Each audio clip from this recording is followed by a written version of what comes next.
Nós estamos estudando o livro de Efésios durante esse mês e tem sido uma caminhada muito gostosa, muito interessante. E vocês foram desafiados durante esse mês a ler a carta de Efésios de uma forma inteira, de ponta a ponta. Uma experiência muito gostosa. Na minha leitura da Bíblia no ano, essa semana eu fui desafiado a ler o livro de Tiago inteiro, os 5 capítulos. Foi muito gostoso. É gostoso ver aquela carta, como o Tiago é prático. Ele cutuca a gente em tudo quanto é área da vida cristã. Ele não dava para ler. Aquele período que normalmente eu uso para ler a Bíblia no meu período devocional, não deu tempo. Eu tive que ler outra hora durante o dia, porque o Tiago levantou muita pedra. E não teve jeito. Eu tive que gastar mais tempo lendo e orando e olhando para a minha vida. E quando você lê uma carta inteira, você tem uma percepção inteira da ideia do autor. E hoje nós vamos ler a partir do capítulo 5, versículo 21. Eu vou pedir para você se conectar aí, abrir sua Bíblia, Efésios 5, a partir do versículo 21. Você que está na internet, eu quero pedir que Deus te abençoe através dessa mensagem. Você também tem acesso ao esboço da mensagem que está aí disponível, para que você também possa acompanhar. Nós temos dentro do boletim esse esboço, você tem lápis também para tomar anotações. Dessa maneira a gente consegue fixar um pouquinho mais o conteúdo. Mas antes de começar a estudar esse texto, eu queria fazer algumas perguntas, tá bom? Estão preparados para a gente fazer perguntas? Perguntinha simples, tá? Então, se você está perto do seu esposo, da sua esposa, vai ficar um pouquinho mais fácil fazer as perguntas, que você pode pedir a ajuda dele ou dela, tá bom? Então, eu vou pedir para as esposas. Por favor, esposas, perguntem para os seus esposos se ele está disposto a morrer no seu lugar, a dar a vida por você. Pergunta para ele. Coisa simples.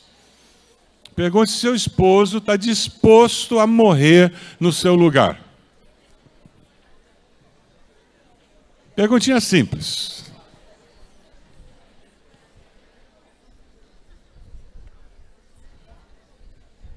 Aí agora a perguntinha para a esposa. Perguntinha simples. Pergunte para ela se ela está disposta a ser submissa. Perguntinha simples. Você aceita ser submissa?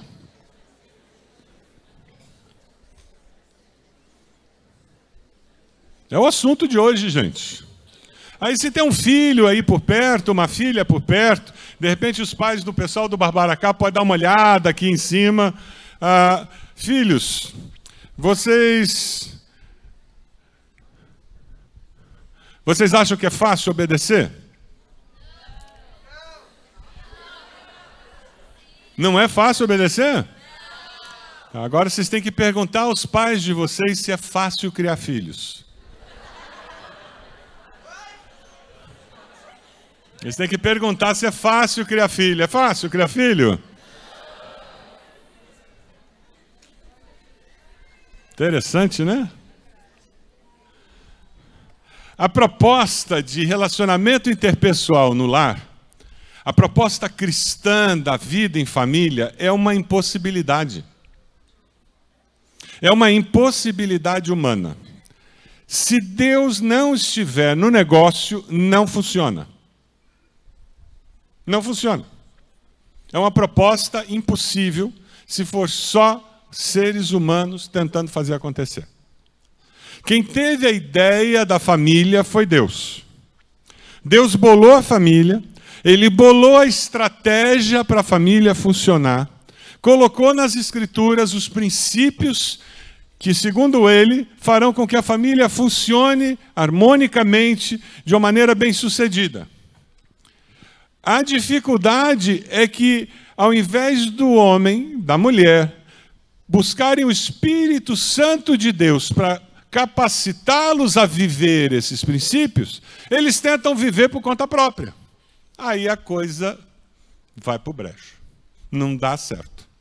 Porque o homem sozinho, a mulher sozinha, não conseguem aplicar esses princípios e viver esse projeto de Deus, porque é um projeto divino. É um negócio que foge da nossa capacidade humana. Então, se você está perto da sua esposa, do seu esposo, vira para ele e diz: agora entendi. Agora eu entendi porque que não dá certo.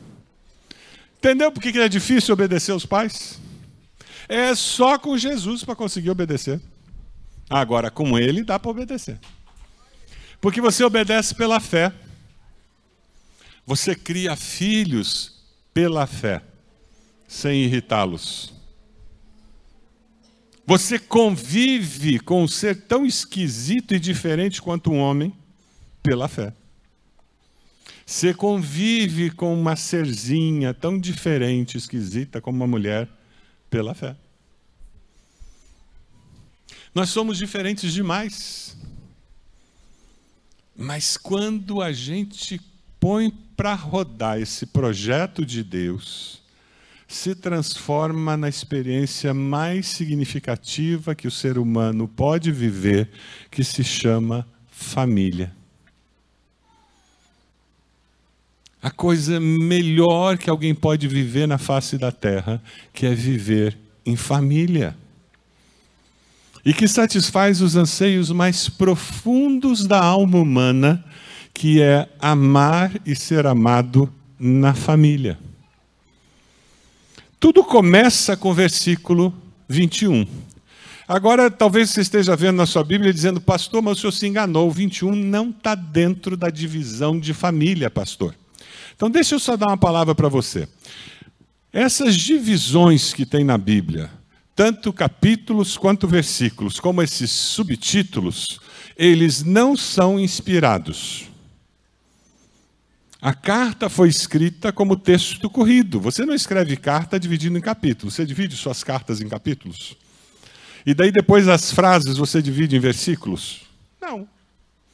E foi assim que foi escrito, um texto corrido. Muito tempo depois é que foi dividido em capítulos, em versículos, para facilitar encontrar o texto. Aí alguém chegou e começou a botar subtítulos, dentro da compreensão que a pessoa tinha, que facilitaria entender, esse bloco fala sobre esse assunto.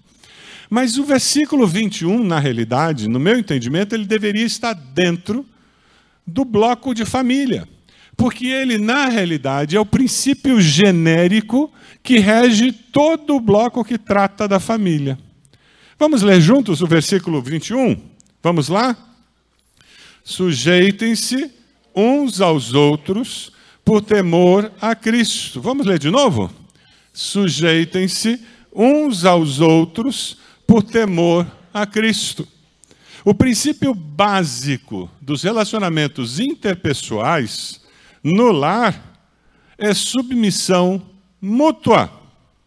Marido submisso à esposa por temor a Cristo. Esposa submissa ao marido por temor a Cristo. Filho submisso aos pais por temor a Cristo. Pais submissos a filhos por temor a Cristo. Qual é a nossa grande motivação da vida?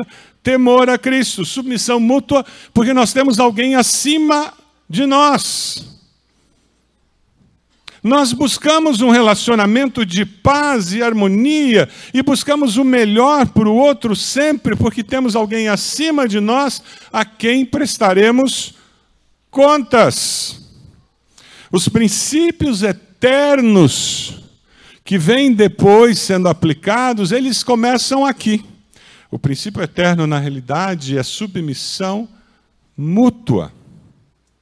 Acabou o sermão. Pode ir para casa. O almoço está pronto? O sermão acabou. Vocês querem continuar? O que vem agora é a aplicação desse princípio. É só isso que nós vamos falar. O sermão mesmo acabou. Você quer viver bem em casa? Aplica o versículo 21. Você vai ser feliz. Esse é o princípio básico da vida em família. Aí, a partir daí, o apóstolo vai começar a aplicar para a esposa, vai aplicar para o marido, vai aplicar para os filhos, vai aplicar para os pais, para ficar mais claro como a coisa funciona. O papel de cada um, nos ajudando a aplicar esse princípio básico. Quer ver só? Veja lá o versículo a seguir. Lá no versículo 22, ele vai falar sobre mulheres. Primeiro, a esposa sujeita ao marido como a Cristo. Porque ele vai recomeçar a mexer com a história do casal com Cristo. Então ele começa a falar sobre a história do casal com Cristo. Mas é interessante porque ele vai começar a falar com a esposa dentro de uma cultura em que a mulher não era nem contada no censo. É muito importante a gente entender que aqueles homens que estavam lendo essa carta, aquelas mulheres que estavam lendo essa carta, tinham uma percepção, uma cosmovisão completamente diferente da nossa. Você, minha irmã, que está lendo essa carta, você tem toda uma carga de feminismo por trás, você tem toda uma carga de sociedade ocidental por trás, que ajuda você a enxergar o teu valor, a necessidade de você ter uma opinião que aquelas mulheres não tinham. Elas eram consideradas objetos. Se elas tinham uma ascendência judia, elas eram consideradas propriedade do marido. O judeu religioso, todo dia de manhã ele orava agradecendo a Deus por 3 coisas. Graças te dou, ó Deus, porque eu não nasci pagão, não nasci escravo e não nasci mulher. Você imagina quem nascia mulher, que ouvia o pai fazendo essa oração. Então, se ela tinha uma ascendência judia, era assim. Se ela fazia parte do mundo helênico, e no cristianismo primitivo nós tínhamos muitos que tinham vindo desse mundo helênico, eram os gentios convertidos, vinha de uma sociedade tremendamente voltada para a prostituição. Muito do que nós estamos vendo hoje de pedofilia, homossexualismo, parece a sociedade grega. Aquela exposição queer, aquilo ali é um retrato do mundo grego, em que pedofilia era prática comum, homossexualismo era prática comum, bissexualidade era prática comum. E por causa disso, a família estava praticamente desaparecendo. Vida familiar praticamente não existia mais. Agora você veja aquela mulher que convivia com um homem que tinha amante, aquela mulher que convivia com um homem que tinha várias mulheres para cuidar dele e que ela era usada apenas para procriar filhos legítimos, era a única função dela. Aquela mulher agora, dentro da igreja cristã, ela vai ouvir do apóstolo Paulo que ela tem uma função no lar. Só ela ter uma função já é muita dignidade para ela.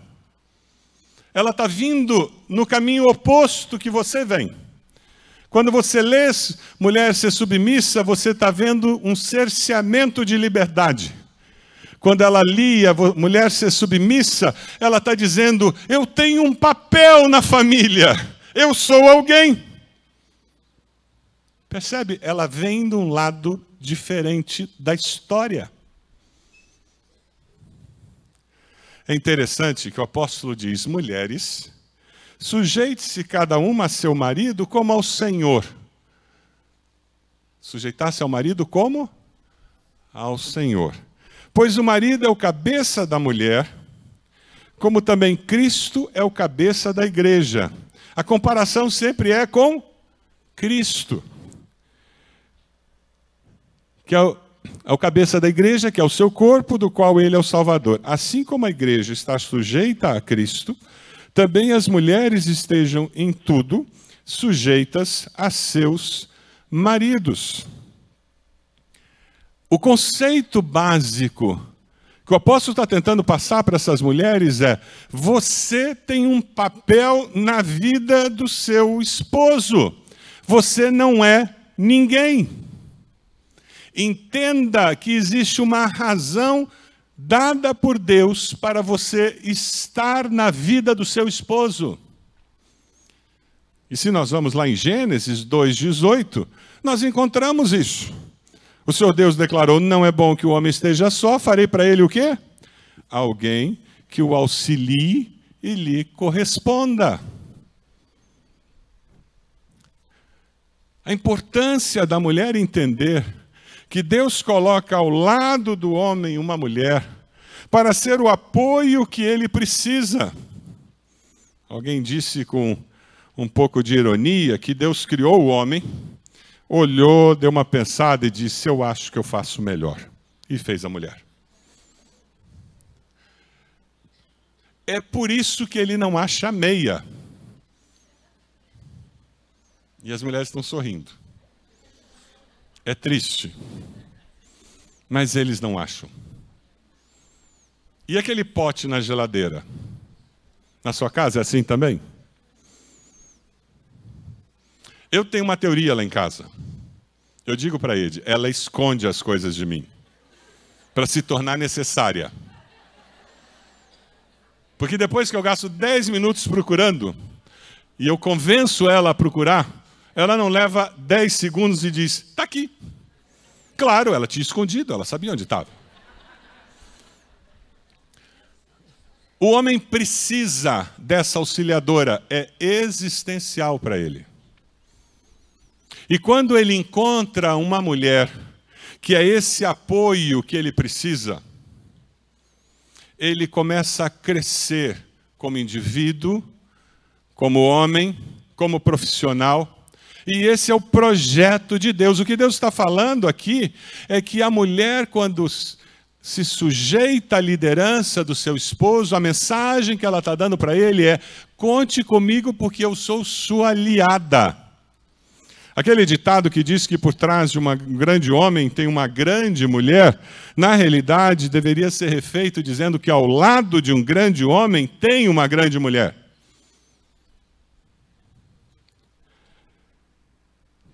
Provérbios 31 diz que uma esposa exemplar, feliz quem a encontrar. A minha mãe tinha uma capacidade de liderança muito grande. A minha mãe era muito prática, pragmática ao excesso. Ela tinha uma capacidade de negócio na cabeça dela. O meu pai era mais idealista. E ela percebeu logo na vida que o meu pai não ia se dar bem na iniciativa privada, pelas dificuldades que ele teve. Ele não tinha terminado faculdade. Sabe o que essa mulher que dá apoio ao marido, essa mulher que entende que ela tem um papel na vida do marido, fez? O meu pai terminou faculdade. Quem foi o grande braço direito que trabalhou, incentivou e quase que carregou ele pela mão para a faculdade? É ela. Ela dizia que o D de doutor era dele e o R pequenininho era dela. E como ele tinha dificuldade de ficar e sair bem na iniciativa privada, ela começou a incentivá-lo a entrar no exército. E ele se descobriu no exército. E isso abençoou meu pai profissionalmente, e ela foi abençoada. Porque nos 12 anos de Alzheimer, ela teve o sustento necessário da pensão que ela tinha. A mulher que é sábia, ela é o apoio que o marido precisa, ela incentiva o marido, ela ajuda o marido a crescer, ela ajuda o marido a desenvolver a liderança que ele precisa para a família, porque o marido vai ser abençoado, ela será abençoada e a família será abençoada. A mulher que não é sábia fica lutando pela liderança do lar com o marido o tempo todo. E a família sofre, o marido sofre e ela sofre. É disso que esse texto está falando quando diz que o marido é o cabeça da mulher. Isso não está dizendo que o marido é o chefe do lar. Quem tem chefe é índio. Não é no lar que existe chefe. É o princípio do líder-servo que é aplicado dentro da família. O próprio Jesus, que é o exemplo, ele nos ensina a ser líder-servo. A mulher sábia, ela estrategicamente aplica o plano de Deus na sua família. E ela se transforma no apoio para que o seu marido, sendo ele temente a Deus ou não, ele tem a segurança de que quando ele chega em casa, ele tem alguém que o apoia, que o estimula, que o ajuda a crescer, para que todo o potencial dado por Deus a ele desabroche e venha a se tornar realidade. Como esposa, você tem sido esse tipo de esposa? Porque é assim que você cumpre o propósito de Deus. Aí quando termina de falar da esposa, o apóstolo começa a falar do esposo. E olha como ele fala do esposo. Maridos, ame cada um a sua mulher, assim como Cristo amou a igreja. Simples, bem simples, né? Desafio básico para o homem. Você quer ser líder do seu lar? Ótimo. Quem é líder tem uma responsabilidade maior. Desde o tempo do jardim, homem gostou de ser omisso. Cuidado. O preço é pago por toda a humanidade, porque lá no jardim, quando Adão viu a serpente conversando com Eva, o que ele fez? O que Adão fez? Ele aumentou o volume do Spotify dele. Ele bem que podia ter intervido e dito, mulher, para de ouvir essa besta aí. E pior, deu ouvidos depois para o que ela falou e botou a culpa nela. Homem, seja líder da sua família e você vai se sentir uma pessoa realizada e usada por Deus. E veja só, mas é um líder servo que ama. Esse é o grande desafio para nós homens. Não é só pagar as contas, é amar de fato. E o texto continua dizendo, entregou-se por ela, para santificá-la, tendo-a purificado pelo lavar da água, mediante a palavra, para apresentá-la a si mesmo como igreja gloriosa, sem mancha, nem ruga ou coisa semelhante, mas santa e inculpável. Da mesma forma que os maridos devem amar cada um a sua mulher como a seu próprio corpo. Quem ama a sua mulher, ama a si mesmo. Além do mais, ninguém jamais odiou seu próprio corpo, antes o alimenta e dele cuida, como também Cristo faz com a igreja, pois somos membros do seu corpo. Por essa razão, o homem deixará pai e mãe e se unirá à sua mulher, e os dois se tornarão uma só carne. J. Adams, no seu livro sobre vida cristã no lar, um livro antigo, ele começa o capítulo sobre submissão feminina de uma maneira muito interessante. Ele começa o capítulo dizendo, se você é homem e começou a ler esse capítulo tentando descobrir como fazer a sua esposa ser submissa, é muito simples. Ame-a como Cristo amou a igreja, sacrificialmente. Pronto. Se a sua mulher souber que você está disposto a morrer por ela, se ela souber que você está vendido e qualquer coisa que estiver acontecendo com ela, você está disposto a pagar o preço, não tenha dúvida, ela vai com você para o fim do mundo. A questão é que a maioria dos homens não dão o braço a torcer, porque eles querem parecer machão. Então a minha esposa não pode saber que eu a amo tanto assim. E que eu estou tão vendido assim no nosso relacionamento. E aí o casamento nunca chega no nível de compromisso e maturidade que vai de fato levar o casal a experimentar o que Deus planejou para o casamento. Mulheres, não é verdade? Se você tiver certeza que esse homem que está aí do seu lado, ele morreria para proteger você, ele faria tudo para garantir a sua subsistência, garantir a sua segurança. Não é verdade que você ia morar em qualquer lugar com ele? Não é verdade? Não é verdade que você ia para qualquer lugar com ele? Deus colocou isso no programinha básico feminino, gente. Ela olha, dá um sorriso por amor. Está lá no programinha delas. Uma das necessidades básicas do ser feminino é ser amada e ser considerada única, especial para o homem que elas amam. E a hora que elas se sentem assim, eu sou única, eu sou especial para ele, o resto é resto. Esse é o homem da minha vida. É interessante porque o alicerce da vida cristã no lar é o amor. E quando nós olhamos para o Senhor, a quem nós nos sujeitamos, como é que Ele se relaciona conosco? É com amor. Nós homens somos desafiados a ter um amor sacrificial para com nossas esposas. E nós lemos na palavra que o amor de Cristo faz o quê? Nos constrange. O seu amor pela sua esposa tem que fazer com que ela fique constrangida de tão amada que ela se sente por você, com manifestações concretas. E isso é mais do que mandar flores. É mais do que pagar as contas. É com palavras e atos e ações e atitudes. Mas o amor purificador é aquele que santifica e purifica a esposa. É um amor que transforma. Lembra que a esposa ajuda o potencial do esposo a desabrochar? O esposo ajuda a esposa a se santificar, a ser purificado. O que ele está fazendo?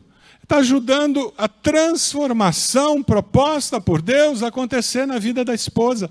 Você acha que Deus ia juntar dois seres humanos que Ele ama e que Ele tem um projeto de vida para cada um deles? Você acha que Deus ia uni-los em casamento sem ter um projeto de vida para que eles se aproximassem mais dele? Claro que não.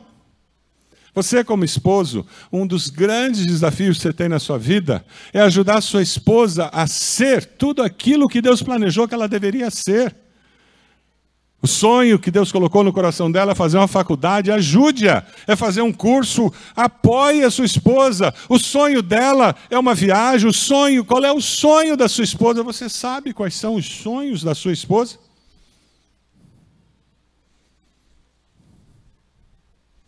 Você sabe qual é o potencial que ela tem, que ela nem faz ideia que ela tem esse potencial. Você já disse para ela quais são os potenciais que ela tem e que ela não está explorando? Ajude-a a vir a ser tudo aquilo que Deus planejou que ela poderia e deveria ser. Isso é casamento. O líder servo, ele protege. Versículo 29 diz que dele cuida, como também Cristo faz com a igreja. O esposo cuida da esposa. É interessante que o texto não diz para a esposa cuidar do esposo. Não é verdade que é mais fácil a mulher cuidar do marido do que o marido da esposa? O instinto materno é muito forte e faz com que a mulher cuide com mais naturalidade. É por isso que Deus teve que dizer para o homem, tome vergonha na cara e cuide dela. Esposo que entende o seu papel, ele cuida. Em todos os aspectos. Ele cuida da imagem da esposa. Sabe como é que você cuida da sua esposa? Quando lá no trabalho está todo mundo falando mal de esposa, falando mal de mulher, dizendo que mulher é uma desgraça, que casamento é isso, aquilo, e metendo a boca em casamento, aí você fica calado, não fala nada. Ou até concorda. Você não está cuidando da sua esposa. Você cuida da sua esposa quando você honra a aliança que você usa, e você diz, olha, eu não sei quanto a vocês, mas eu tenho uma esposa em casa. E ela não é isso que vocês falam. Deus me deu uma esposa. E ela não é isso que vocês falam. O meu casamento não é do jeito que vocês falam. Porque o meu casamento é abençoado por Deus. Eu vivo um triângulo amoroso. Que sou eu, minha esposa e o meu Deus. E o poder do meu Deus tem feito diferença. Marido, ame a esposa. Mulher, respeite o seu marido. Homens, vocês estão dispostos a amar sacrificialmente a sua esposa? Quando você acerta esse relacionamento dos pais, aí dá para conversar sobre os filhos. E é o que acontece com o apóstolo. Quando ele termina, e percebe, ele gasta muito mais tempo falando sobre esse relacionamento, e depois, de uma maneira muito simples, singela, ele fala dos filhos. Veja lá no capítulo 6, versículo 1, ele diz: filhos, obedeçam a seus pais no Senhor, pois isso é justo. Ponto. Honra teu pai e tua mãe, esse é o primeiro mandamento com promessa. Aí ele vai lá no Velho Testamento, pega um dos 10 mandamentos e diz: olha, honra teu pai e tua mãe, esse é o primeiro mandamento. Simples. Não tem muito o que dificultar. Sabe por quê? Quando esses filhos observam um relacionamento de respeito mútuo, um relacionamento de amor, fica tudo mais fácil para eles. Eles estão vivendo, eu falei ontem, um período de transição muito complicado na vida deles. Até alguns anos atrás, quando eles eram juniores, papai usava a capa do Super-Homem e a mamãe a roupa da Mulher Maravilha. Quando entraram na adolescência, a capa rasgou e a mamãe perdeu a roupa de Mulher Maravilha. Eles descobriram que os pais são de carne e osso, erram, pecam. E agora eles estão lidando com uma situação nova para eles, em que eles têm conflitos interiores e têm consciência desses conflitos como nunca tiveram antes. Eles estão tomando decisões que eles não tiveram que tomar antes. Eles receberam valores da família e eles estão sendo desafiados mais do que nunca a absorver e tornar esses valores os valores deles. Porque o Deus dos meus pais agora tem que virar o meu Deus. Não satisfaz mais ser o Deus dos meus pais. Tem que ser o meu Deus. E eles estão sendo desafiados a olhar o exemplo que eles veem em casa e comparar com as Escrituras. Quando vocês vivem aquela realidade dos versículos anteriores, vocês se transformam num bom exemplo de vida. Essa é a responsabilidade maior que os pais têm. Os filhos olharem para vocês e dizer: eles não são perfeitos, mas eles amam a Deus e amam um ao outro. Eu vejo que de vez em quando tem um clima meio tenso lá em casa, mas eu vejo que de vez em quando, depois desse clima tenso, aparece o sol. E eles resolvem. Tem perdão. Essa eu vou levar para casa, eu vou aprender essa lição. E eles estão aprendendo a viver porque é com os pais que eles aprendem a viver. E aí fica mais fácil eu dar um passo de fé e obedecer, porque a gente obedece pela fé. E eu me lembro que eu tinha muita dificuldade de obedecer. Eu não sei vocês devem ser muito bonzinhos, né? Com essa carinha de anjo assim. Os pais não devem ter dificuldade para eles obedecerem, mas eu não era anjinho assim não. E eu tinha muita dificuldade de obedecer, particularmente meu pai. E eu me lembro quando eu acertei minha vida com Deus, essa foi uma das grandes lutas que Deus teve comigo. Porque eu li esse texto e dizia: mas Deus, por que eu tenho que obedecer? E eu já tinha 19 anos. Eu pagava minhas contas. Morava na casa dele, então não pagava todas. Mas eu já me sustentava, mas ele me sustentava também. Mas eu me achava muito dono de mim. E Deus me jogava na cara esse texto. E dizia que eu não estava honrando meu pai. E um dia eu resolvi que eu ia colocar em prática o que a Bíblia fala. E o meu pai, ele exigia que eu chegasse da casa da minha namorada às 11h30 da noite.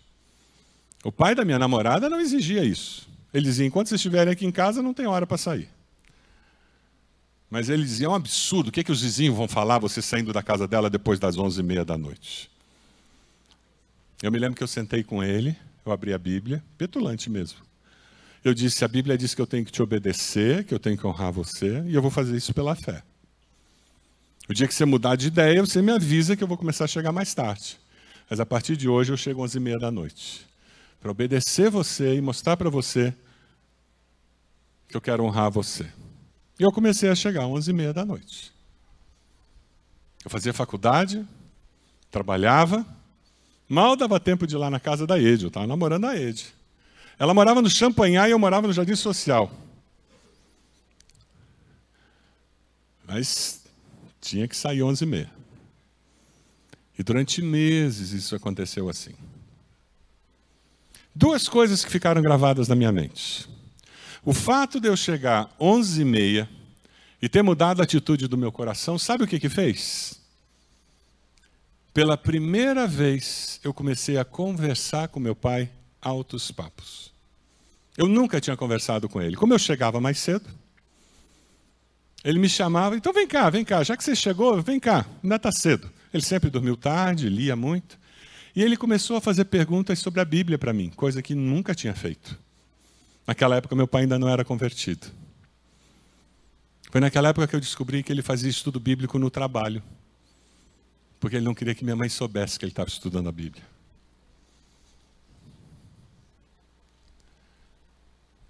Eu não conhecia aquele homem, mas porque eu obedeci pela fé, aplicando um princípio bíblico, eu tive a oportunidade de conhecer um lado do meu pai que eu não conhecia. E depois de vários meses, teve um dia que ele virou para mim e disse: sabe aquela história das 11h30? Deixa aquilo para lá. Eu disse: o que você está querendo dizer? Não, liga para isso não. Só não exagera, mas pode chegar a hora que você quiser. Deus honrou aquele ato de obediência. Você obedece a palavra de Deus pela fé. E prepare-se, porque Deus vai abençoar você de uma maneira inesperada. E a vida cristã é desse jeito. Sempre acontece desse jeito.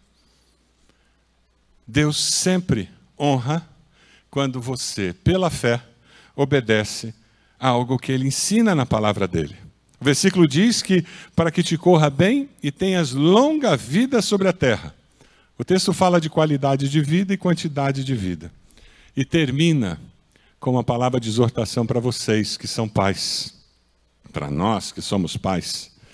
Pais, não irritem seus filhos, antes criem-nos segundo a instrução e o conselho do Senhor. Sabe por quê? Filhos são bênçãos de Deus. Vamos dizer juntos? Filhos são bênçãos de Deus. Cuidado para colocar regra demais. Não faça isso. Cuidado para não jogar suas frustrações sobre seus filhos. Não faça isso. Cuidado para não jogar sobre os seus filhos as suas expectativas pessoais. Eles são seus filhos, não você. O casamento deles não tem que ser o seu casamento. A profissão deles não tem que ser a sua profissão. Eles têm uma vida dada por Deus para eles. Filhos são bênçãos de Deus. Que eles não nos ouçam. Tem horas que dá vontade de estrangular, não é verdade? Só um pouquinho, não dá? Dá. Só até ficar roxo. Na hora que ficar roxo, a gente solta para eles voltarem a respirar. Mas eles são bênção. Filhos tiram o melhor de nós, mas também tiram o pior de nós. Deus tenha misericórdia de nós como pais, para que nós possamos abençoá-los, porque eles são bênção de Deus para nós. Você pode abaixar sua cabeça? Momento de oração, momento de consagração ao Senhor, momento de entrega ao Senhor. Tempo especial de entrega ao Senhor. Quem sabe você é uma esposa que precisa dizer: eu reconheço que eu preciso ser apoio para o meu esposo. Eu preciso da graça de Deus para ajudá-lo a desabrochar. Quem sabe você precisa recomeçar esse projeto. Você abandonou isso em algum momento da história. Pastor, parece que ele não reage, não responde. Nunca desista. Essa obra dele reagir e responder é de Deus. vida dele. A sua é ser ajudadora. Peça a Deus que capacite você a perseverar. Mas aplique o princípio bíblico pela fé e diga: eu quero ser bênção na vida do meu esposo. Quem sabe você precisa dizer: Deus, me perdoe porque eu não tenho amado a minha esposa sacrificialmente. Eu tenho pensado tanto em mim que eu não tenho ajudado a minha esposa a desabrochar, a ser tudo que ela pode ser. Ore por ela. Peça a bênção do Senhor sobre a vida dela.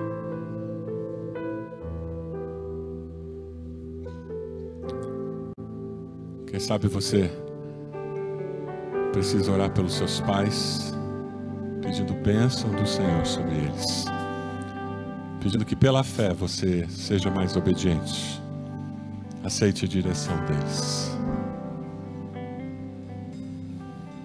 Quem sabe você precisa pedir perdão a Deus, porque você tem irritado seus filhos com as demandas que você tem feito, e você precisa tratá-los de uma forma diferente. Tempo de consagração. Quem sabe você está aqui presente e você não é casado, não tem filhos, não tem cônjuge, mas você conhece uma família que precisa dessa mensagem. E a minha oração por você é que você saia daqui hoje, ou aqui mesmo durante o culto, você mande uma mensagem para essa família dizendo: vocês precisam ouvir o que eu ouvi. E você vai ser instrumento de Deus na vida dessa família. Por isso Deus trouxe você hoje aqui, para que você ouvisse o que você ouviu e pudesse abençoar essa família com esses princípios, princípios eternos de relacionamentos interpessoais no lar. Mande uma mensagem para essa família. Essa mensagem vai estar no canal do YouTube da nossa igreja, disponível para abençoar pessoas, abençoar famílias. Deus falou o seu coração? Você tomou uma decisão hoje à noite? Eu quero desafiar você, essa manhã, eu quero desafiar você a colocar-se de joelhos, onde você está. Com esse gesto dizendo: pastor, eu tomei uma decisão no meu coração, e eu vou me colocar de joelhos como uma expressão dessa decisão que eu tomei nessa manhã. Deus falou comigo e eu confirmo essa decisão do meu coração, me colocando de joelhos onde eu estou. Ponha-se de joelhos, onde você está, dizendo: eu respondo essa mensagem, me colocando de joelhos, assumindo um compromisso com o Senhor. Eu quero abençoar o meu cônjuge, eu quero abençoar meus filhos, eu quero abençoar meus pais. Onde você está, coloque-se de joelhos. E com esse gesto você vai estar dizendo: eu quero que Deus use a minha vida para abençoar. Onde você está, coloque-se de joelhos e nós vamos orar por você, pedindo bênção do Senhor sobre a sua vida, de uma forma muito específica. Glória a Deus, louvado seja o Senhor, louvado seja o Senhor.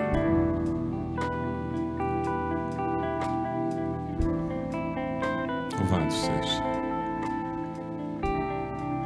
Deus, nós somos teus filhos, nós somos transformados pelo teu poder, tocados pelo teu amor, abraçados pela tua graça e a tua misericórdia. E ó Deus, nós nos colocamos aos teus pés e pedimos que de uma forma preciosa o Senhor transforme as nossas vidas. Que o Senhor nos ajude a viver em novidade de vida. Pedimos, ó Deus, que o Senhor abençoe os nossos lares. Consagramos os nossos lares ao Senhor. Ó Deus, abençoe cada esposo, cada esposa aqui presente. Que nós possamos viver esses princípios eternos na nossa casa. Que nós possamos ser uma bênção na vida do outro. Abençoe os filhos, Senhor. Abençoe os pais. Ó Deus, cada um de nós aqui presente, que nós possamos viver essa realidade dos princípios eternos da Tua Palavra e possamos, ó Deus, ver o Teu poder transformando a história da nossa família. Ó Deus, de joelhos, nós nos consagramos ao Senhor. Realiza a tua obra nos nossos lares, Deus. Realiza a tua obra nos nossos lares. Essa é a nossa oração, no nome de Jesus. Amém, Senhor.